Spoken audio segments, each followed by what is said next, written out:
Afternoon, ladies and gentlemen. Welcome to day 3 of week 1. All right. Hopefully, you guys are staying safe out there.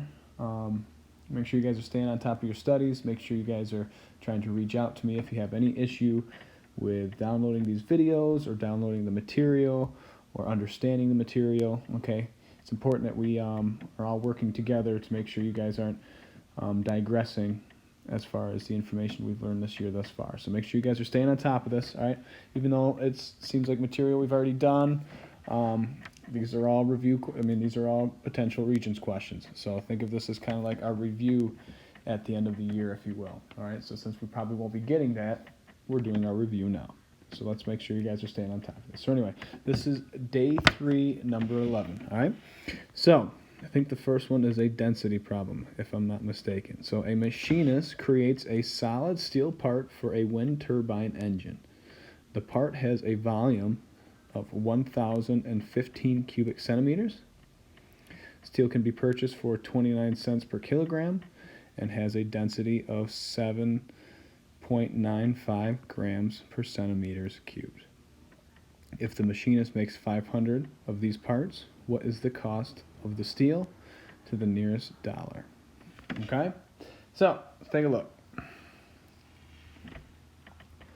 So what do they give us? They say the part. We don't know the shape of the part, but it doesn't really matter in this. We already found the volume, so we're not really concerned what this shape of this part is. But they give us the volume, which is that information right there. Okay, they also let us know how much it costs per kilogram, okay, and then they give us the density, which, if you notice, our density is in grams per centimeters cubed, so we're going to have to use metric conversions eventually. All right, that being said, okay, let's start with what we know. Okay, so here is our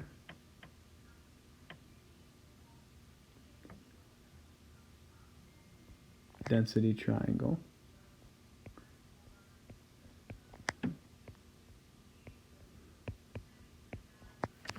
MdV, all right, and in this case, right, they give us the volume and they give us our density, so we are looking for the mass, right? And so in order to find the mass, our mass is just, zoom in here, our mass is just density times volume, okay? So in order to find out how much this costs, or how much steel can be purchased for 29 cents per kilogram, we first have to figure out what is the mass of this thing. Okay, so in order to determine the cost, we need the mass. So our density is 7.95 grams per centimeter cubed. Actually, I'm going to rewrite that.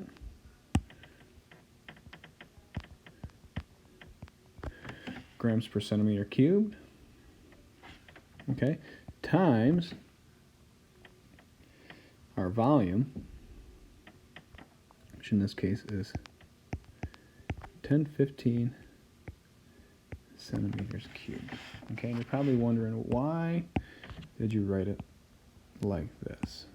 Okay, and the reason behind that is because what happens is when we multiply these two numbers here, what cancels, or what we're trying to get to cancel,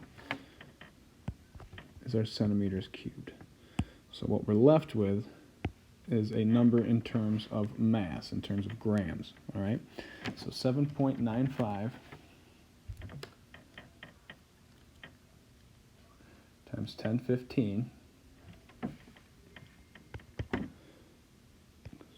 8,069.25 grams. All right, so that is the mass of this steel part for a wind turbine engine. Okay? Now, the question's asking, if the machinist makes 500 of these parts, what is the cost of steel to the nearest dollar? Okay? So in order to find out how much this part is going to cost, right, we need to convert it into kilograms. Okay. Once we convert it into kilograms, then we can find out, then we can determine what is going to be the cost of this part here. Okay. So, here's our cost. All right, so we got 8,069.25. Right, now I will, obviously we can't make 2.25 of a part, but I'm just trying to keep it as accurate as possible, and then I will round at the end to the nearest dollar. Okay, so 80.6925 or 8,069.25 grams. Okay, all that times. All right, now we want to get grams.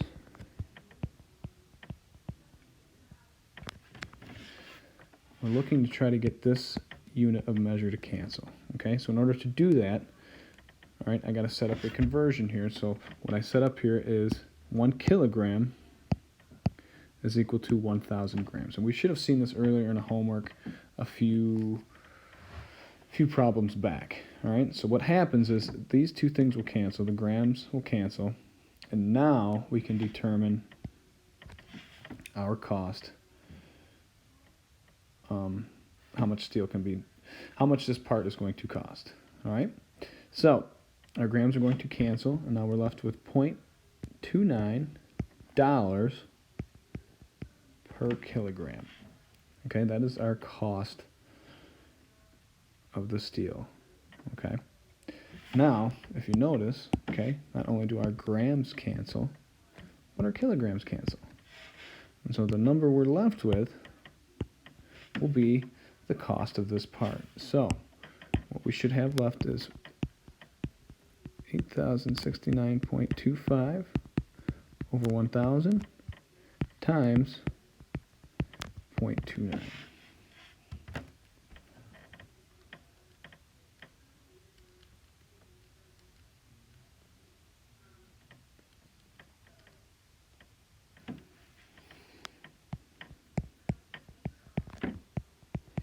And you're left with $2.34. Okay?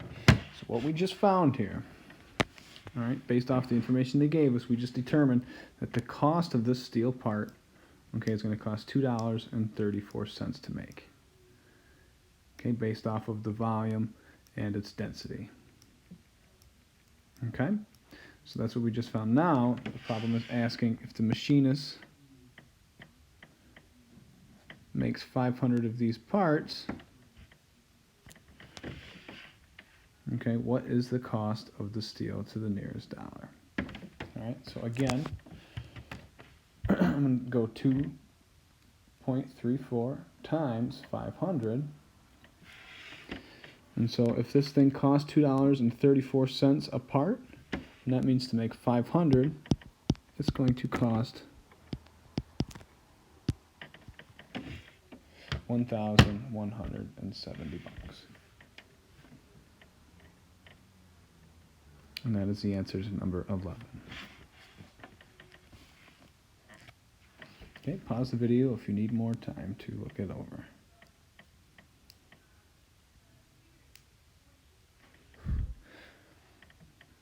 Okay, so the next one. Next one's kind of a fun problem here. All right, it's got a little trick to it. So a storage tank is in the shape of a cylinder with a hemisphere on the top. The highest point on the inside of the storage tank is 13 meters above the floor of the storage tank, and the diameter inside the cylinder is 8 meters. Determine and state to the nearest cubic meter the volume inside the storage tank. Okay, so first thing we're going to need a couple formulas here. So to find the volume of a cylinder, it's pi r squared times the height. And so that is the volume of a cylinder.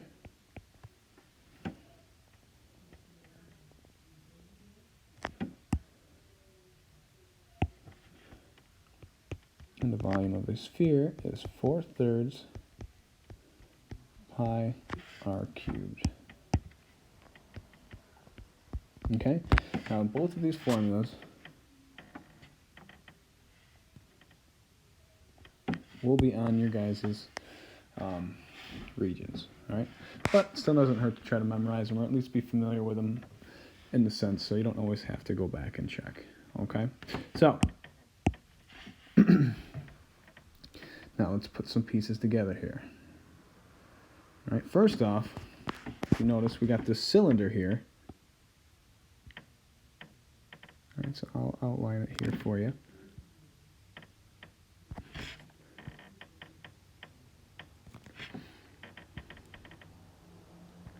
And then what they call the hemisphere. Right, so what happens is you got a sphere sitting on top of this thing, but it's chopped in half. Okay, so in order to find the full volume of this this figure here, okay, the storage tank, we're going to have to find the volume of the cylinder, the volume of the sphere, and then before we add the volume of the sphere to the volume of the cylinder, we're going to have to divide the volume of the sphere by 2. Okay, so that is our game plan for solving this problem. I'm going to leave it in pink. All right, so let's talk about the volume of the cylinder real quick. Okay, so let's take a look at this formula here. Now, they give us the diameter, which is 8. Okay, so the diameter is equal to twice the radius. So our radius here is 4. Okay, that's our radius, and this is what we're going to use. This radius is what we're going to use for both the cylinder formula and the sphere formula. Okay, now what we don't have is we don't have the height of this cylinder. Okay, now they give us the total height, okay, of the entire storage tank, right? But we don't want the entire height when computing the volume of the cylinder. So which means is we're going to have to do some sort of subtraction. And so how can I find the height of this storage tank? Let's think about that for a second.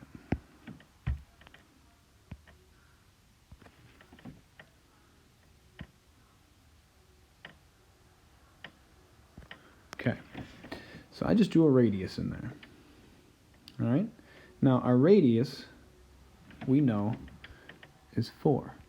Okay, which means is that every point from the center of this circle to the outside of that circle is going to be 4. All right, so that distance is going to be 4.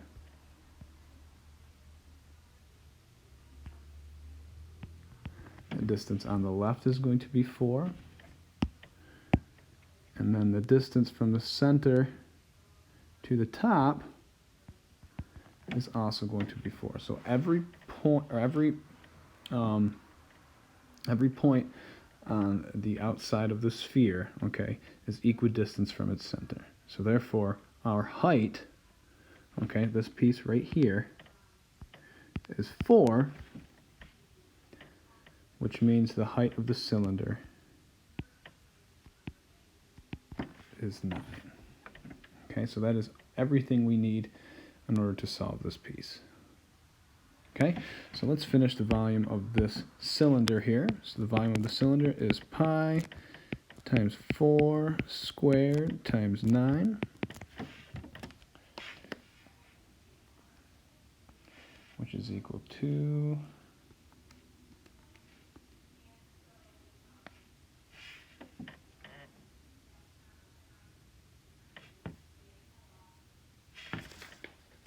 okay, I guess I didn't write the answer down here. So, okay, so yeah, so second pi times 4 squared times 9.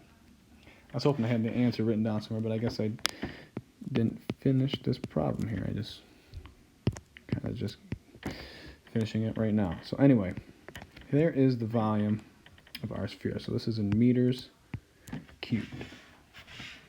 Okay, so we're going to have to add this to half the volume of that sphere. Don't forget, we're going to have to chop that area or that volume of that sphere in 2 because we only want to add half of that volume.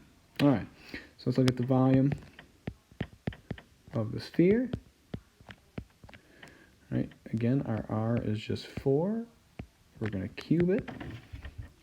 So make sure when you're solving, you're putting everything in parentheses, or at least your fractions.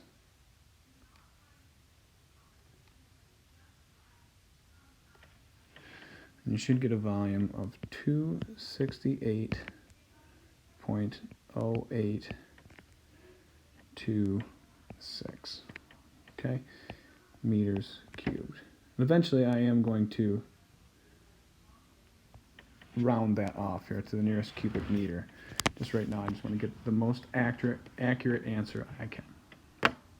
Okay, so now I'm going to take this number, I'm going to divide it by 2. Okay, so when I divide it by 2, just go right in your calculator, don't touch anything, just take that answer from before and hit divide 2, and it should divide that last answer, so you should get 134.041 meters cubed. And so now I'm going to take this number, I'm going to add it with this number, and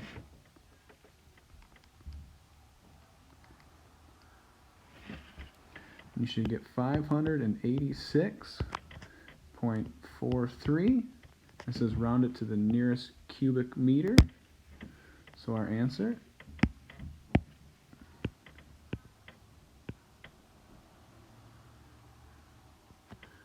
is 586. Let me make a better 5.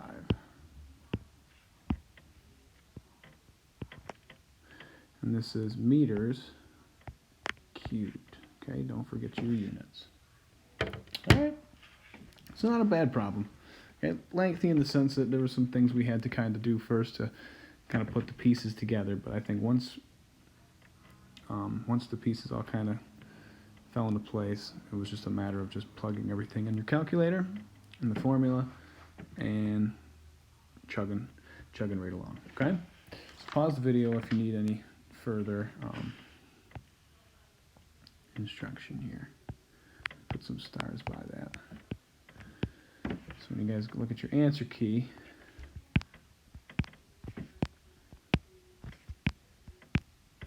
you know which answers you're looking for. Okay. All right, number 13. Okay, so a vendor is using an 8-foot by 8-foot tent for a craft fair. The legs of the tent are 9 feet tall, and the top forms a square pyramid with a height of 3 feet. All right, what is the volume in cubic feet of the space the tent occupies? Okay, so what we're going to have to do is we're going to have to find the volume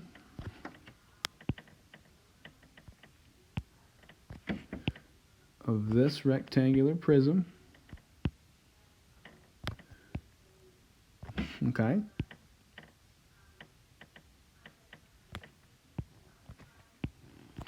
That's our first job. And our next job, we're going to have to find the air or the volume of this regular pyramid here. Okay, that is our goal.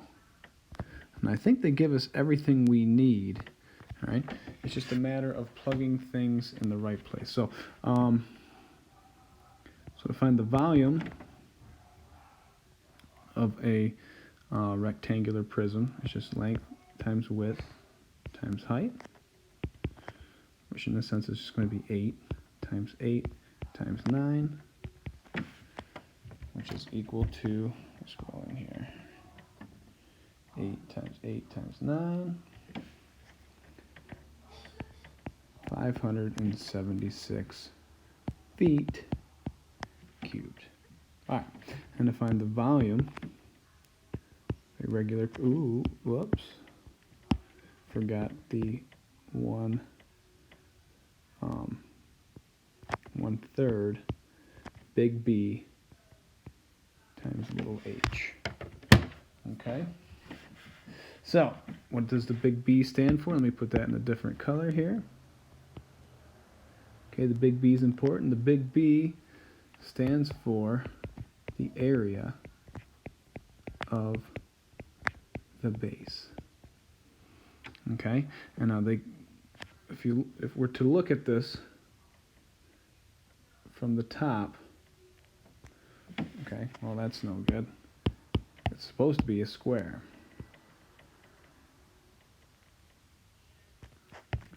Okay, so if we were to look at this from the top, we would see that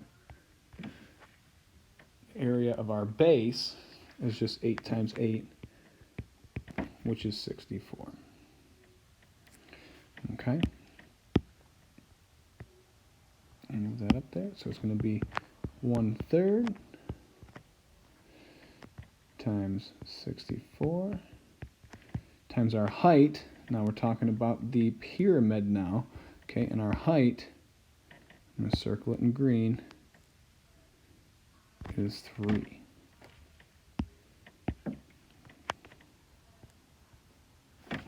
Okay. Put this out of the way there. So our answer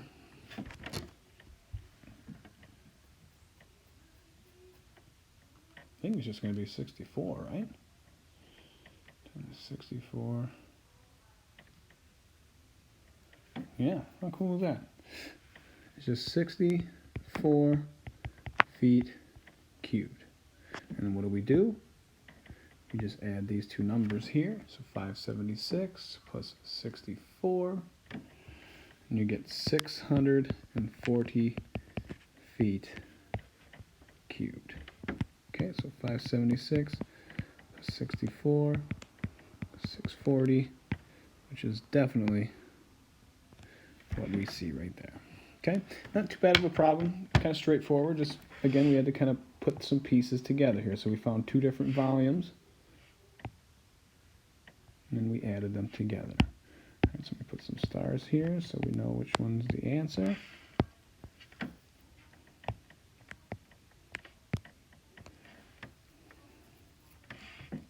Okay, alrighty, let's finish up the last problem for the day.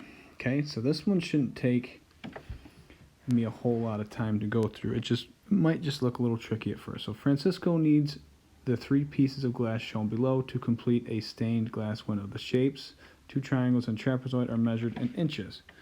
Glass can be purchased in rectangular sheets that are 12 inches wide. What is the minimum length? When I say minimum, what is the least amount, or the smallest length of a sheet of glass in inches that Francisco must purchase in order to have enough to complete the window? Okay, so it's probably looking a little foreign at first. I don't think we've done anything quite like this. Excuse me. But I think once I show you, I don't think it will be too crazy. All right, so right now we're looking at rectangular sheets. Please make a good one. There we go. All right, so it is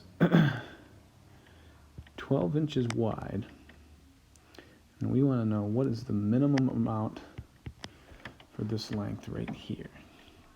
Okay, I want to take a look at both of these things here. If you notice, all right, we notice about both of our heights here. Well, they're 12. We notice this height right here is also 12. And if you take a look at this first triangle right here, what do we notice about its hypotenuse leg? Well, it's the same length as this hypotenuse leg. And if we take a look at this hypotenuse leg, well, that's the same as the length of that hypotenuse leg. So if I were to put this piece right here and put it on that piece, we would get 15, right? Of course, I would have to flip it upside down, which means we would get a nice right angle there, where this length would be 12. And then if we just were to put that in there, what is this length right here? Well, this length down here is just 9. take a look at this first triangle. So if we took 13 and we lined it up and we put it on this length right here, if we flipped it upside down, okay,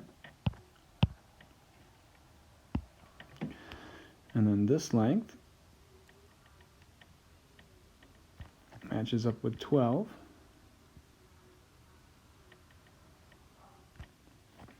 Well, that's not too perfect, but good enough.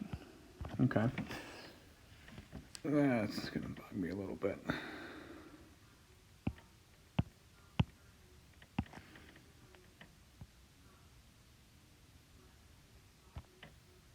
Well, close enough. You guys get it. All right. So this length would be 12.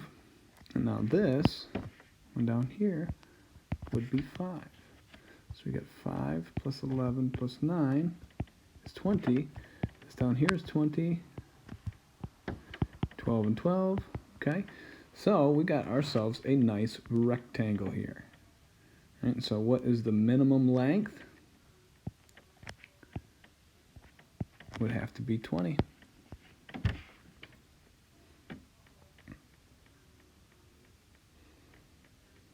All right.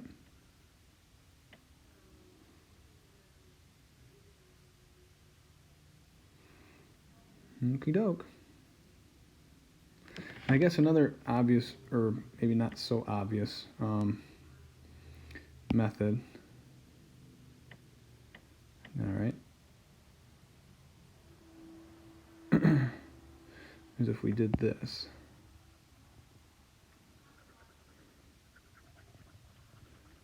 Touch all that in there. All right. There's that. Okay, so here's this triangle right here. All right. So if we were to just stick it right in here, right, we would have 13 would line up.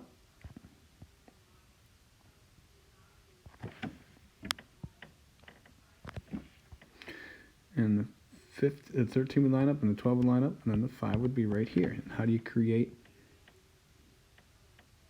your rectangle? And you just double that square there. Okay, don't forget, find the area of a triangle as just 1/2 base times height. So what they really do is you're just taking half of the area of a rectangle or parallelogram. And this one right here, if we were also to just put that right there, right, we would have 12, 15, which means this length right here would be 9. So if we were to try to create the rest of that rectangle there, that would be 9, and that would be 12. Okay, so we're just putting the pieces together. So that was kind of like a puzzle piece. But anyway, your answer is 20 there, guys. Okay, so anyway, stay tuned for more videos later. All right, keep up with the studies, and please email me if you guys have any